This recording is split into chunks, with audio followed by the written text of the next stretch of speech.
Hello everyone.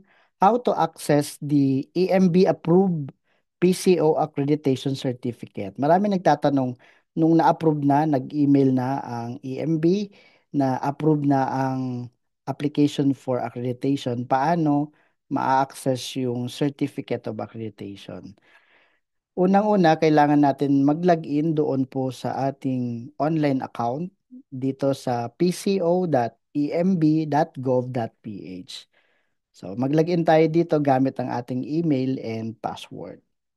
So, kapag nakapag-login na tayo, diyan natin malalaman kung approve na nga yung ating application at kung diyan na rin natin mada-download, kung paano natin mada-download yung ating Certificate of Accreditation. So, paano kung nakapasok na tayo sa loob ng ating account, click nyo lang itong application button and then click natin yung all.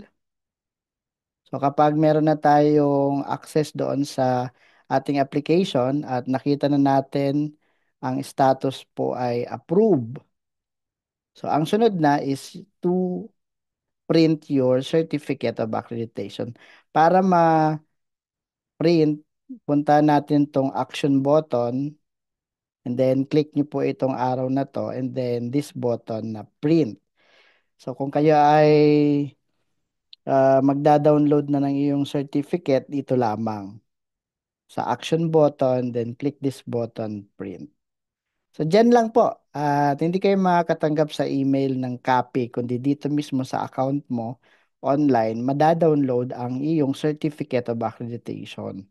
So, click mo lang yung button na print at i-open niya yung iyong Certificate of Accreditation. Pwede mo na siyang i-save o download and i-save sa iyong computer. Pwede mo na rin siyang i-print para magkaroon ka ng copy at pwede mo nang i-post ito sa conspicuous place para makita ng ating mga inspector. So that's all. Yun lamang at kung paano ma-access ang Certificate of Accreditation,